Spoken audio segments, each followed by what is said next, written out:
नमस्कार दोस्तों, मेरा नाम है अभिषेक और आज हम बात करेंगे उस सच्चाई की जिसने भारत के इतिहास को खून में रंग दिया था। साल था 1947। आजादी बस कुछ ही कदम दूर थी, लेकिन ये आजादी हमें फूलों की सेज पर नहीं मिली, बल्कि ये नफरत, हिंसा और बर्बादी की आग में तपी हुई थी। 14 अगस्त 1947 की रात दिल्ली के रेड फोर्ट में एक ऐतिहासिक भाषण गूंजा, tourist with destiny. Pandit Nehru ने भारत की आजादी की घोषणा की। भारत एक नया राष्ट्र बन गया, लेकिन उसी वक्त देश का सबसे बड़ा नेता महात्मा गांधी हजारों किलोमीटर दूर नुआखाली में हिंसा की आग बुझा रहे थे। जब पूरा देश जश्न मना रहा था, गांधी वहां थे जहां इंसानियत मर रही थी। दोस्तों, ये कहानी उसी आग की है जिसने पूरे भारत को झुलसा दिया। इस आग ने आजादी का जश्न फीका कर दिया और इसकी कीमत इतनी भारी थी जिसका हिसाब लगाना आज भी नामुमकिन है। करीब 200 सालों की गुलामी के बाद भारत को आजादी मिली, लेकिन ये आजादी एक भारी कीमत लेकर आई, भारत का बंटवारा। एक तरफ बना सेक्युलर इंडिया और दूसरी तरफ इस्लामिक पाकिस्तान। हालांकि भारत ने अपनी सेक्युलर पहचान आज तक कायम रखी, पर पाकिस्तान में 1955 में ही सेक्युलरिज्म खत्म हो गया। बंटवारे की आहट पहले से ही सुनाई देने लगी थी। लाखों की तादाद में हिंदू, मुस्लिम और सिख लोगों ने माइग्रेशन शुरू किया, लेकिन बहुत से लोग अपनी मंजिल तक पहुंच ही नहीं पाए। पंजाब और बंगाल जैसे बॉर्डर स्टेट्स में दंगे भड़क उठे। अंग्रेजों ने तो नक्शे पर लकीर खींच दी, लेकिन जमीन पर इसका नतीजा था नरसंहार, रेप, अपहरण और लूटपाट। हजारों महिलाओं का बलात्कार हुआ, बच्चों को अगवा कर बाजारों में बेचा गया। पड़ोसी एक दूसरे के खून के प्यासे बन गए। मानवता शर्मसार हो गई। सादात हसन मंटो ने इस त्रासदी को अपनी कहानियों में उकेरा और खुशवंत सिंह ने अपनी किताब ट्रेन टू पाकिस्तान में इस वहशत का जिक्र किया। लेकिन सवाल है, ये दुश्मनी अचानक कहां से आ गई? दरअसल ये नफरत एक लंबी सोच समझ की साजिश थी जो सालों से बोई जा रही थी। जब स्वतंत्रता संग्राम शुरू हुआ तो कांग्रेस उसका नेतृत्व कर रही थी, एक सेकुलर संगठन। गांधी जी और नेहरू जैसे नेता मानते थे कि भारत सभी धर्मों का साझा घर है, पर यही बात मोहम्मद अली जिन्ना को मंजूर नहीं थी।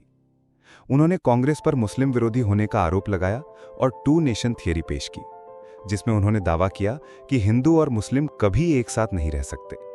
लेकिन जिन्ना अकेले नहीं थे। हिंदू महासभा के सावरकर भी इसी सोच को हवा दे रहे थे। ब्रिटिश साम्राज्य ने 1857 की क्रांति के बाद यह समझ लिया था कि हिंदू मुस्लिम एकता उनकी सत्ता के लिए सबसे बड़ा खतरा है। इसलिए उन्होंने डिवाइड एंड रूल की नीति अपनाई। हर कौम, हर जाति, हर प्रदेश को एक दूसरे से तोड़ने की रणनीति बनाई गई। 1909 और 1919 के संवैधानिक सुधारों के जरिए मुसलमानों को अलग चुनाव क्षेत्र दे दिए गए, यानी मुस्लिम सिर्फ मुस्लिम को ही वोट दे सकते हैं। यह फैसला एक जहर था जिसने धार्मिक राजनीति को जन्म दिया। इतना ही नहीं, अंग्रेज अफसर कई बार मौलवी और पंडितों को पैसे देकर एक दूसरे के खिलाफ भड़काऊ भाषण दिलवाते थे। दंगे भड़काना एक औजार बन गया था सत्ता को बनाए रखने का।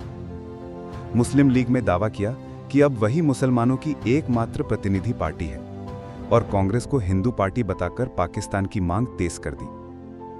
1947 में ब्रिटिश साम्राज्य अपनी वैश्विक ताकत खो रहा था। इसी बीच माउंटबेटन को भारत भेजा गया और 3 जून को उन्होंने ऐलान कर दिया कि ब्रिटिश सरकार अगस्त 1947 तक भारत छोड़ देगी। नेताओं के पास अब 2 ही विकल्प थे, या तो भारत को बिना तैयारी के आजाद कर दें या पार्टीशन को स्वीकार करें और 2 राष्ट्र बनाएं। 15 अगस्त 1947 भारत आजाद हुआ, लेकिन सिर्फ एक दिन पहले पाकिस्तान ने 14 अगस्त को आजादी का ऐलान किया।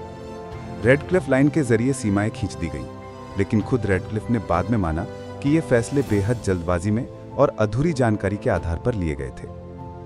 करीब 15 करोड़ लोगों को अपने घर छोड़ने पड़े। 2 से 20 लाख लोगों की जान चली गई, और ये सिर्फ मारकाट से नहीं, भूख, बीमारियों और मानसिक टूटन से भी थी। ये बंटवारा केवल जमीन का नहीं था, ये भरोसे का, संस्कृति का, इंसानियत का बंटवारा था। और इसका असर सिर्फ भारत तक सीमित नहीं रहा, पाकिस्तान और बाद में बने बांग्लादेश तक फैला। पाकिस्तान ने खुद को इस्लामिक राष्ट्र घोषित किया, जबकि भारत ने सेक्युलर रास्ता चुना। महात्मा गांधी इस खून खराबे से इतने आहत थे कि उन्होंने हर जगह जाकर लोगों से शांति की अपील की, पर एक कट्टरपंथी ने उनकी हत्या कर दी। आज 75 साल बाद भी ये जख्म हरे हैं। भारत और पाकिस्तान के रिश्तों में अब भी तनाव है, अब भी सीमाओं पर गोलियां चलती हैं। ये पार्टीशन सिर्फ इतिहास नहीं, एक चेतावनी है कि नफरत जब राजनीति का औजार बनती है तो इंसानियत हार जाती है। दोस्तों, ये थी द स्टोरी ऑफ पार्टीशन, एक ऐसी कहानी जो हमें याद दिलाती है कि आज़ादी की कीमत क्या होती है। अगर वीडियो पसंद आया हो तो चैनल अभिषेक अवस्थी को सब्सक्राइब जरूर करें और इस कहानी को ज़्यादा से ज़्यादा लोगों तक पहुंचाएं। मिलते हैं अगली कहानी में। धन्यवाद।